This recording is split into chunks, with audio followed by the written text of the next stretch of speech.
आपका electric circuit जरूरी नहीं कि गर्म, अर्थिंग भी खराब होगा, कोई जरूरी नहीं है कि अर्थिंग और गर्म दोनों ठीक है, तो कहाँ खराब हो सकता है? ज्वाइंट देखिए, ज्वाइंट तो बहुत अच्छे से है, टेप भी अंदर से है, लेकिन जो उसका टेम्परिंग है, जो वायर का टेम्परिंग है वो खत्म हो चुका है। जहां पे ये वायर आप ले करके ऐसे जो होता है ना ये, और इसका भी वैसे जोड़ दिए थे, समझिएगा ये क्या हुआ है, इतना तार हिट किया है, इतना तार हिट किया है कि कवर ऐसे ही है, लेकिन इस कवर के देखो, कवर यदि कवर ये है, यदि ये कवर है तार का, तो इस कवर में से तार क्या हुआ है, यहां से मेल्ट कर गया है, ये ज्वाइंट बिल्कुल नहीं गया है। समझ आ रहा है कुछ बात? यानी ये ज्वाइंट बिल्कुल सही है, यहाँ पे करेक्ट है। तुम खोलोगे देखो सर ज्वाइंट तो है, टेप खोल के देखोगे यही बात, ज्वाइंट तो है सर। अब बोलो सर ये पकड़ में कैसे आएगा ये बीमारी? वे जो इलेक्ट्रिशियन काम करते हैं पकड़ लेते हैं। अब मैं इतना गहराई तक इसलिए जाके बता रहा हूं क्योंकि मैं इंजीनियरिंग करने से पहले से ये काम कर रहा हूं, 6 क्लास से ही टीवी और रेडियो खोल रहा हूं, कितनी बार बिजली का झटका लग चुका है, फिर भी सुधरने का नाम नहीं ले रहा हूं, लेकिन लास्ट में भगवान ने इंजीनियरिंग करवा दिया इलेक्ट्रिकल से ही। चलिए, अब ये फॉल्ट तब पकड़ में आएगा जब आप देखोगे उस वायर की दोनों की क्वालिटी देखना, एक वायर या तो फूला हुआ फूल जाएगा, नहीं तो थोड़ा सा अजीब टाइप का होगा, वो हार्ड हो गया होगा, उसके कंपेयर में कोई ना कोई इसमें वाट, यदि दोनों हो गया होगा तो एक थोड़ा सा इसके नीचे आना, नीचे दबा के देखना, और एक वहां पे जड़ पे दबा के देखना, यहाँ बहुत हार्ड हो गया होगा। कुछ नहीं करना है, यहां से तार को काटो, यहां से तार को काटो, फ्रेश बनाओ, और फिर से यहां से छीलो इतना दूर और निकाल के फिर यहां से जोड़ दो, काम खत्म। ये क्यों हुआ ये पूछोगे कि आपकी कैपेसिटी तार की कम है और आप इसमें जो लोड दे रहे हो ज्यादा दे दिए हो, और लोड यहां पर जहां पे इसको कमजोर पॉइंट मिला उसको उसने डैमेज कर दिया, क्योंकि कम आपके पास कैपेसिटी है, मान लीजिए 5 लाख इलेक्ट्रॉन्स को ले जाने का, और आपने लोड दे दिया 50 लाख का या 10 लाख का, तो क्या करेगा वो? कुछ देर तक झेलेगा, खत्म कर देगा, फिर जल जाएगा वो, क्योंकि ज्यादा इलेक्ट्रॉन जाएंगे तो क्या होगा, किसी भी चीज पे ज्यादा घर्षण होगा तो क्या होगा, ये घर्षण समझिए, ये आगे काम करने वाला है, फ्रिक्शन, अभी पता चलेगा आपको रेजिस्टेंस का क्या काम है। यदि किसी भी चीज का फ्रिक्शन होगा बहुत ज्यादा तो गर्म होगा, तो गर्म होने से किसी चीज के लॉस होते हैं एनर्जी, इलेक्ट्रॉन्स खराब होंगे, वहां पे नुकसान होगा, तो ये रेजिस्टिविटी का भी काम करता है, ये भी रजिस्टर है एक तरीके से, यानी आपका ये भी प्रतिरोधक है, ये भी आपको रोकेगा, आपके चार्जेज को रोकेगा, नहीं जाने देगा। ठीक है, कोई दिक्कत नहीं? दिक्कत है? ठीक है।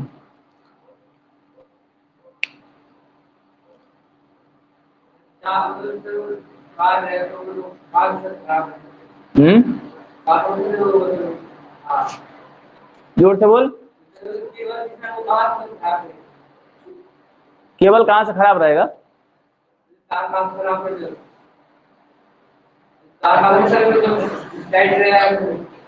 अरे यार फिजिकली चेक करने के लिए बोला, इसका एक उपाय और भी है, टेस्टर ले लीजिए आपको, यदि मेन फेस है तब, यदि ये मान लीजिए पॉजिटिव जिसमें चार्ज आ रहा है, तो नेगेटिव चार्ज इसमें जा रहा है, उसको चेकअप आप इससे नहीं कर सकते हो, टेस्टर से नहीं पता बताएगा वो। ठीक है, रिटर्निंग में जैसे आ रहा है उसमें आपका काम नहीं करने वाला है। यदि एसी वोल्टेज में टेस्टर काम करता है, डीसी में टेस्टर नहीं काम करेगा, डीसी टेस्टर अलग होता है, ये बता दो। नॉर्मल जो दुकान से टेस्टर खरीद के लाते हैं वो एसी के लिए काम करता ही नहीं, कि डीसी में भी लगा के चेक करने लोगों बैटरी पे, वो नहीं काम करेगा, वो बताएगा ही नहीं आपको। पहला बात। दूसरा बात, तुमने जो कहा, और टेस्टर का भी नियम देखोगे, टेस्टर पे जब तक ऊपर अंगूठा नहीं सटाओगे तब तक नहीं बताएगा वो। क्यों नहीं बताएगा? क्योंकि वो आपके बॉडी से अर्थ ले रहा होता है। केवल ऐसे पकड़ के टेस्टर को घुसाओ, नहीं जलेगा, लेकिन जब तक अंगूठा सटा दोगे जल जाएगा। क्यों? क्योंकि आपको बॉडी से अर्थ ले लिया, यानी कि चार्ज जितना आया वो आपको गया, तो बीच का जो उसका बल्ब होता है ना, उसमें जल जाता है वो। तो जब भी तार जैसे मानो जला हुआ है, 3-4 पॉइंट आपको ज्वाइंट किए हैं,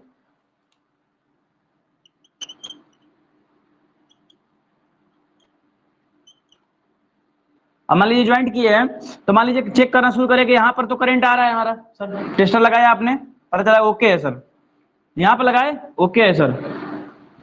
यहां पर लगाए, नहीं आ रहा है सर, क्या करें? मैंने यहां से चार्ज चला, यहां पर नहीं आ रहा है। अब आप क्या करोगे? क्या करोगे? आप पहले स्टेप को खोलोगे, चेक करोगे कि भाई यहां पर यदि कुछ दिक्कत है तो उस दिक्कत को हम ठीक कर लेंगे। जैसे मोटा देखा मैंने, हार्ड देखा जलने के लिए बात का, या फिर कोई कार्बन टाइप का, व्हाइट कार्बन टाइप का पकड़ लिया हो, एल्युमिनियम पे ज्यादा पकड़ता है, या फिर ये, और कॉपर पे क्या होता है, ब्लैक हो जाता है, काला हो जाता, पड़ जाता है पूरा, जैसे लगता है जल गया हो, जलने जैसा लगता है, लेकिन जला नहीं होता है वो। वे पूरे तरीके से हीट करके, हीट होने की वजह से उसकी उसकी टेम्परिंग यानी उसकी अंदर की ताकत है ना खत्म हो चुकी होती है। तो अब क्या करना है, इसको खोल के देख लीजिए, यदि ये बीमारी तो ठीक है, नहीं बीमारी है वो भी देख रहे हो आप, फोरफिट है, कोई दिक्कत नहीं है, काटने की जरूरत नहीं है, एकदम ओके है। अब समझिए क्या हुआ होगा आपका तार, ये तार बीच में खींच गया, तार बीच में खींच दिया आपने, ये कवर तो लंबा हो गया, प्लास्टिक का है, लमर गया, रबड़ की तरह स्ट्रेच हो गया, बट इसके अंदर का जो चीज था ना वो तो लमरने वाला था नहीं, स्ट्रेच नहीं हो रहा था, वो बीच में ही ब्रेक कर गया। अब पता कैसे करे कहां पे क्या है, कहां पे है और कहां पे नहीं है? एक बहुत बढ़िया और तरीका है उसके लिए, कंपास ले लीजिए, कंपास। कंपास आपको तार बिना काटे हुए बता रहा हूं, ये सब इलेक्ट्रिसिटी का एक्सपेरिमेंटल चीज है, सीखने के लिए मिल रहा है तुम लोगों को, ये तुम्हारी किताब में कहीं नहीं है, ना नोट्स में। पूरा 10th क्लास का इलेक्ट्रिसिटी में कहीं पर भी उठा लोगे, 10th क्लास की इलेक्ट्रिसिटी में कहीं पर तुमको ये सब चीज नहीं मिलेगा जो बता रहा हूं। अब उसको उठा लो, कंपास ले लो, और कंपास को तार के ऊपर ऐसे घुमाओ, जहां तक करंट जा रहेगा तहां पर नीडल रिफ्लेक्ट करेगा ऐसे ऐसे, जहां से तार ब्रेक कर गया होगा वहां पर रिफ्लेक्शन, यदि हल्का ज्वाइंट होगा तो कम करेगा, माने थोड़ा ही दूर हुआ, माने दूरी हुआ है, माने इतना दूरी हुआ है, इतना दूर हुआ है तो हल्का हल्का करेगा, ज्यादा दूर हो गया है तो इतना दूर की जो खाली जगह है ना उसमें नहीं करेगा, तो पकड़ में आ जाएगा इतना ही दूर में फॉल्ट है, तो तुमको क्या करना है, उतना दूर का तार काटा दो, फिर से फ्रेश जोड़ दो, काम खत्म, ट्रीटमेंट हो गया इसका। नहीं तो फिर वही है कि काट काट के चेक करो, तो तुम भुजिया बना दोगे काट को सबका, कंपास से पता चल जाएगा। अंडरग्राउंड वायरिंग में कंपास होता है, बहुत सारा इंस्ट्रूमेंट है, एक ही इंस्ट्रूमेंट नहीं, बहुत सारा इंस्ट्रूमेंट है, कंपास से भी पता किया जा सकता है, क्योंकि इलेक्ट्रोमैग्नेट इसमें चलता है, मैं बताया था कि इसमें वेव होता है, पूरा फ्रीक्वेंसी चलता है ऐसे से, और उसी की वजह से क्या करता है, उसको डिस्टर्ब करता है कंपास को। एक और भी यंत्र भाई बहुत बड़ी अच्छा गैजेट आ गया है कि जैसे अंडरग्राउंड जैसे पाइप डाला हुआ है इसमें, आपको दिख रहा होगा, यहाँ पे भी दिख रहा है, ऊपर दिख रहा है पाइप। अब इसमें वायर जब डाल देते हैं, दीवार काट के डाल देते हैं, प्लास्टर हो जाता है पूरा एकदम, तब मान लो कि सब जगह दीवार तोड़ तोड़ के तो नहीं देखेंगे ना, जंक्शन बॉक्स लगाया जाता है पाइप के बीच में काट करके, तो इसमें चेक कर लिए भाई यहाँ पे ज्वाइंट जो है खोल के देख लिया कि यहाँ तक करंट आ रहा है, फिर ऊपर जंक्शन में देख लिया यहाँ पे आ रहा है, इस ज्वाइंट पे देख लिया आ रहा है। अब समस्या चेक करेंगे कि आखिर में समस्या हो कहाँ पे रहा है, तो मान लीजिए कि यहाँ पे तक आ रहा है, यहाँ आ रहा है, यहाँ नहीं आ रहा है, तो अब क्या करेंगे, यहाँ पे भी पाइप जो सिधाई गया है ना उस पर दीवार पे मैग्नेट घुमा देंगे, वो कंपास वाला जो सिस्टम है घुमा देंगे, पता चल जाएगा, पता चल जाएगा बीच में डिफेक्ट है, तो कुछ नहीं करेंगे, काटेंगे थोड़े ना, यहां से और यहां तक का तार खींच के निकाल देंगे बाहर, नया तार डाल देंगे वहां पे, क्योंकि दीवार थोड़ा ना फोड़ने जाएंगे हम, पाइप में से खींच के निकाल देंगे, नया तार उसमें रिप्लेस कर देंगे, हो गया काम खत्म, इलाज हो गया। चलिए, ये तो लग रहा है कि वायरिंग सीख रहे हैं सब बिजली का इलेक्ट्रिसिटी पढ़ते पढ़ते सीधे वायरिंग पे चले गए तुम लोग। देखो क्या क्या क्लियर हो गया, एमीटर क्लियर है, इलेक्ट्रिक सर्किट क्लियर है। वोल्टेज निकालने के लिए क्या करना पड़ेगा, इसके लिए आपको बता रहे हैं कि the electron can only flow when there are difference of electric pressure. For example कह रहा है कि water flowing through a tube, यदि पानी किसी ट्यूब से पास कर रहा है तो क्या होगा, it is only possible when there high pressure at one end end low at another end side, then it will move from high pressure to low pressure। कब हाई प्रेशर से लो प्रेशर की तरफ जाएगा, जब एक and पे high हो pressure और दूसरे साइड पे लो हो प्रेशर।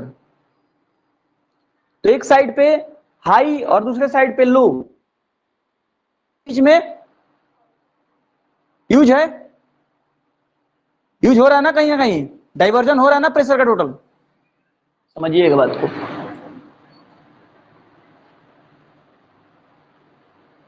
अब प्रेशर का मतलब समझ रहे हो? प्रेशर नहीं, कौन कौन समझ रहा है? हाय अरे ये जिंदगी, क्या जिंदगी है तुम लोग। जोड़ देना, क्या जोड़ देना? एडिशन करना, जोड़ देना। बल, बल क्या होता है? जब बल को फोर्स कहते हैं तो प्रेशर को भी बल कहते हैं। देखो, जो हमने, अब इसकी बात कर लें, इस पर देख लीजिए, इसके ऊपर मैंने उंगली से ऊपर वाले से प्रेशर लगा रहा हूं, क्या हो रहा है? यानी कि इस एरिया पे, इतना चौड़ा एरिया पे, और ये यानी कि क्या है, हाई, ज्यादा एरिया पे प्रेशर लगाने के बाद कम एरिया पे हमारा वापसी रिटर्निंग हो रहा है। यानी कि ज्यादा पे आप बल लगा रहे हो, फोर्स ज्यादा पे लगा रहे हो और प्रेशर आप पे कम पे पड़ रहा है। यदि वहीं उल्टा कर दें हम, कम पे करेंगे तो ज्यादा पे, कारण क्या हो रहा है? डाइवर्जेंस हो रहा है यहां पर कि कम पर हमने प्रेशर लगाया, समझिएगा, कम पे हमने फोर्स यहां पे लगाया, और ये क्या हो रहा है कि बीच का एरिया क्या है, चौड़ा हो गया है। अब ये बढ़ जा रहा है, इसकी वजह से पूरी तरीके से ताकत यहाँ पे वापिस उतना, जितना जितना हम लगा रहे हैं उतना वापिस नहीं आएगा, लेकिन जितना हम इस पे चौड़ा है, जितना लगा रहे हैं, उससे ज्यादा वापिस आएगा इसमें। क्यों? क्योंकि सारा इसका बल जो है ना, इकट्ठा होकर के एक जगह हो गया है। तो लो टू हाई ज्यादा कामयाब है कि हाई टू लो ज्यादा कामयाब है? बिल्कुल सही।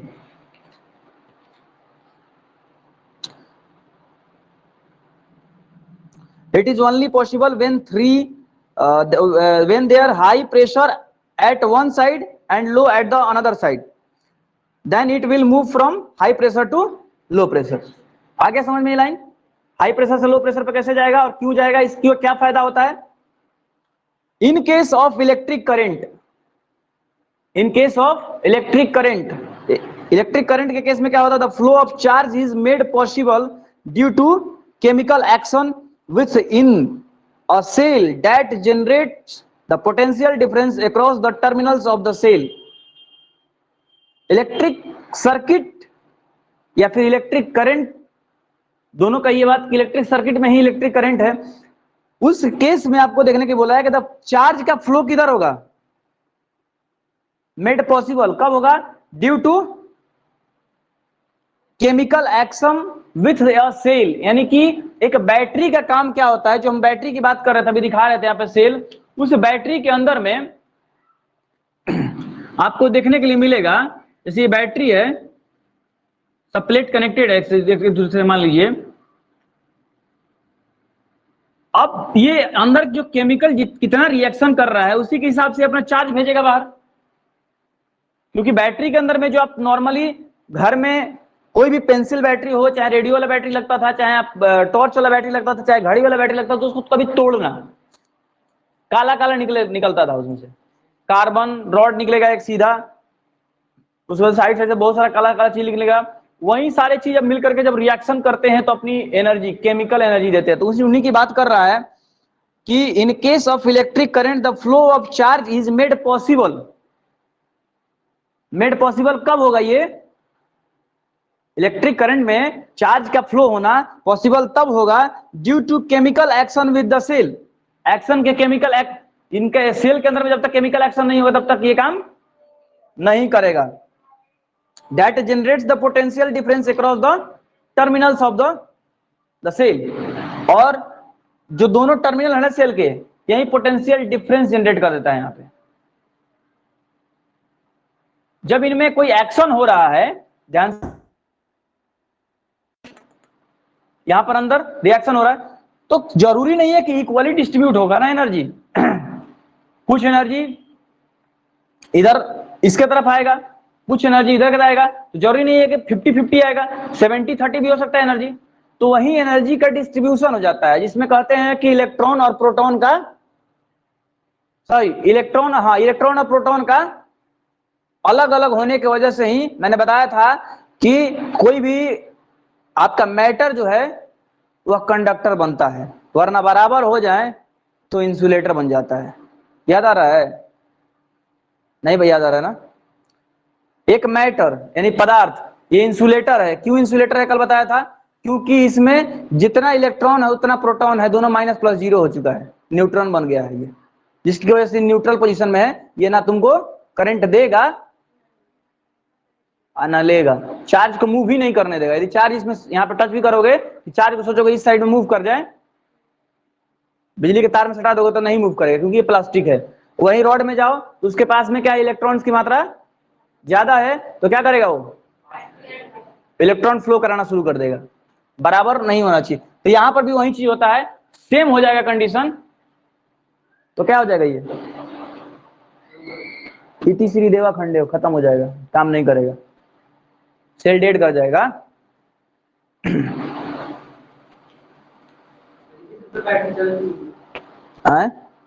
हाँ, इसी दिमाग पे बैटरी चलता है। मैंने इसी दिमाग पे चलता है जो बता रहे थे, तुम्हारे दिमाग की बात नहीं कर रहे हैं। ये सोच रहा होगा कि मेरे दिमाग की बात कर रहे हैं। तुम्हारे दिमाग की बात क्यों करेंगे भाई? तुम कौन हो? हैं?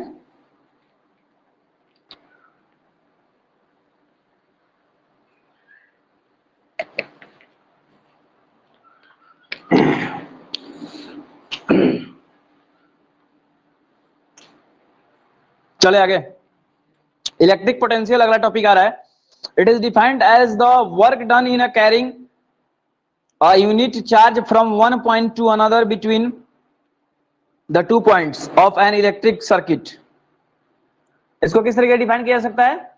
It is defined as the work done in a carrying a unit charge from one point to another, एक पॉइंट से दूसरे पॉइंट तक उसको ले जाना, समझिएगा, एक पॉइंट से दूसरे पॉइंट तक ले जाना इलेक्ट्रिक सर्किट के अंदर में जो हम दिखा रहे थे।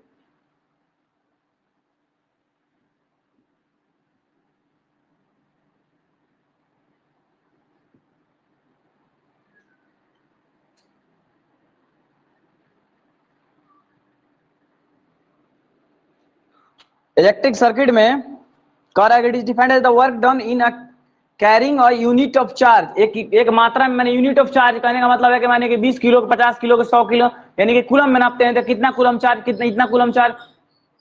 तो यूनिट में ही कहेगा ना उसको डेफिनेशन कि कितने, यानी कि एक डिफिनिट यूनिट ऑफ केमिकल जो आपका चार्जेस है वो from one point to another, एक पॉइंट से दूसरे पॉइंट पे कितना जा रहा है, between 2 points of an electric circuit, एक इलेक्ट्रिक सर्किट के 2 पॉइंटों पे। अब भाई 2 पॉइंट पे तो ऐसा नहीं है कि यहीं पे 2 पॉइंट लगा देंगे, नहीं, इसने डेफिनेशन लिखा है। अब इसको समझने के लिए कह रहा है कि वर्क डन निकालना है आपको, वर्क डन, पोटेंशियल डिफरेंस को और क्या कह सकते हैं हम?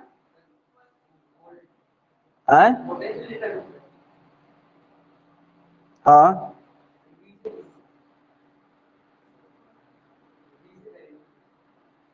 देखो पोटेंशियल निकालने के लिए V इज इक्वल टू क्या होता है?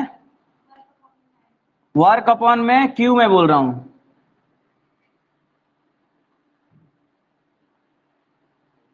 समझिए बात को क्यों बोल रहा हूं।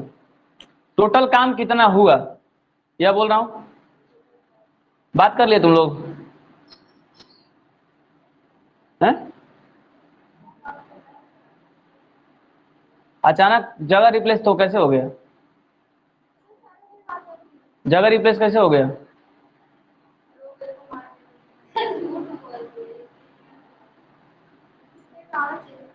इतना शरीफ आदमी नहीं हूं मैं। मेरा आंख इधर से जाके इधर आ गया ना, तो समझ लो इधर का भी स्कैन हो गया, उधर का भी स्कैन आ गया।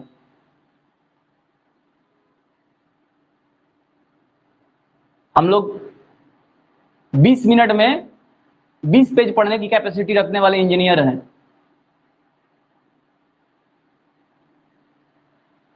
20 पन्ना आगे पीछे दोनों, वो भी फ्रेश, ये नहीं कि पढ़ाया हुआ चीज, और भी पढ़ के समझ के याद भी हो जाता है वो उतना ही देर में हम लोग। समझो कितना फास्ट माइंड काम करता होगा।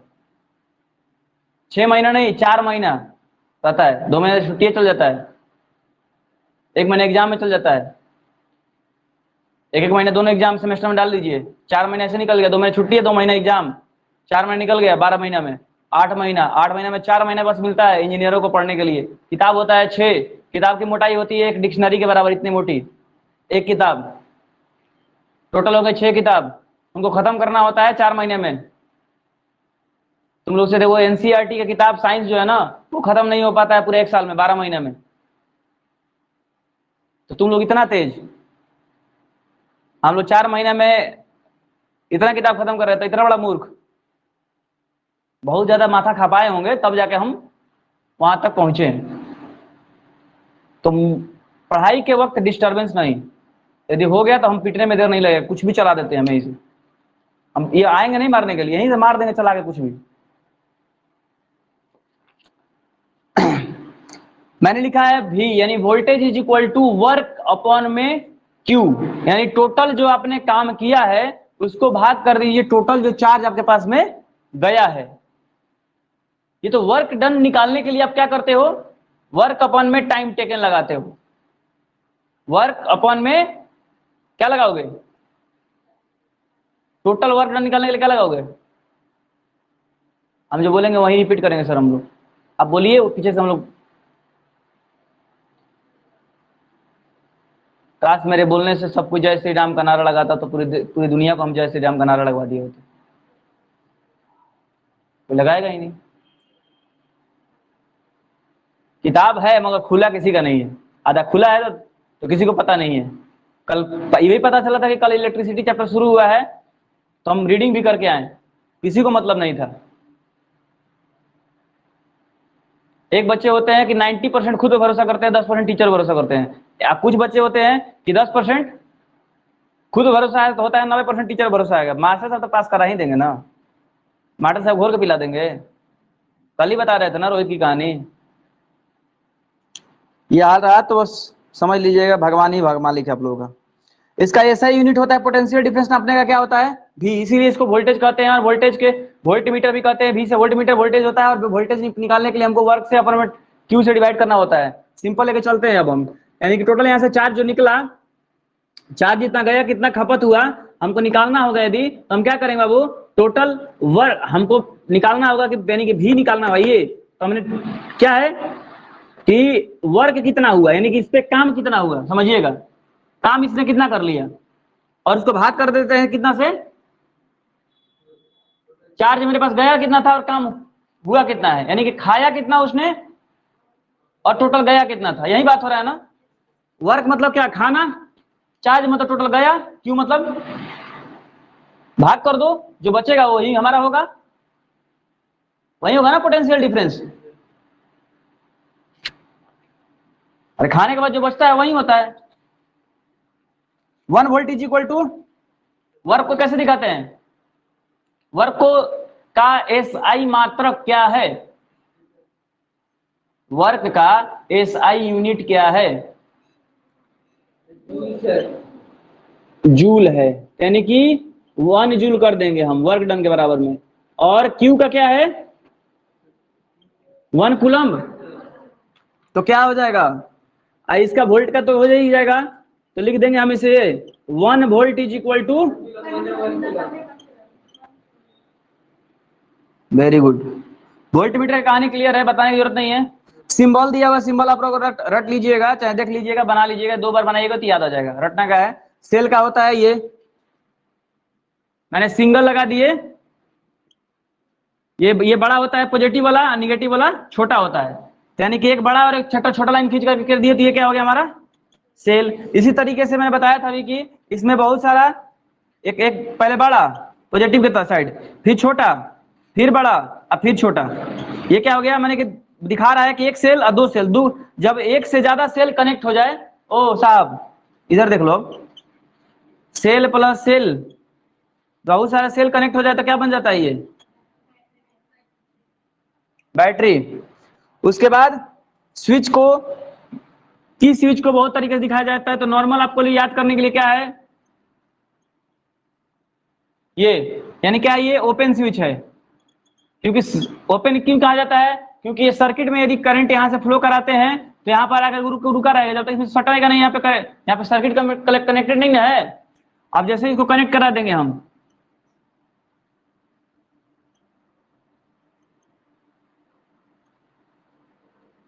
तो क्या हो जाएगा, ये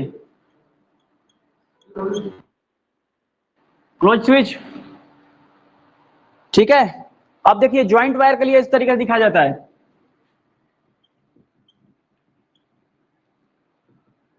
ज्वाइंट वायर को दिखाना हो तो ऐसे आते हैं और फिर ऐसे आकर के यहाँ पर लगा करके एक छोटा सा बिंदु दिखाते हैं, यानी कि यहाँ पर काट के तार हम जोड़ दिया, अभी दिखा रहे थे वैसे।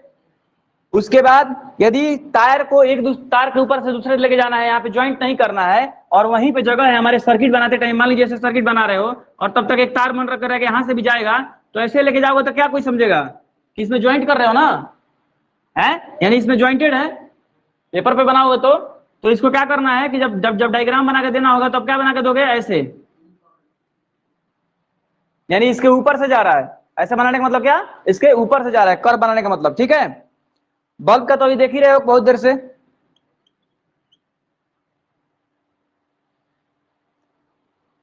एमीटर और वोल्ट मीटर देख ही लिए हो, एमीटर वोल्ट मीटर देखे हो ना। हाँ क्या करूं, बाग याद करते रहना, सब काम थोड़ा ना बताते चल रहे हैं हम, तुम कुछ कुछ समझाने वाला जो चीज था बता दी है। अब ये भी काम रहेगा, अब डायग्राम याद करो। सर कहो सर वर्ड मीनिंग याद कर, बताइए ना इसका वर्ड मीनिंग।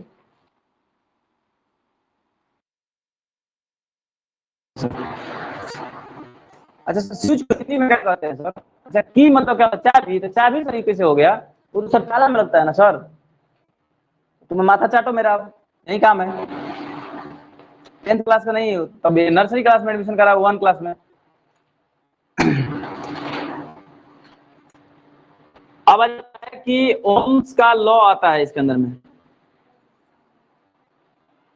ओम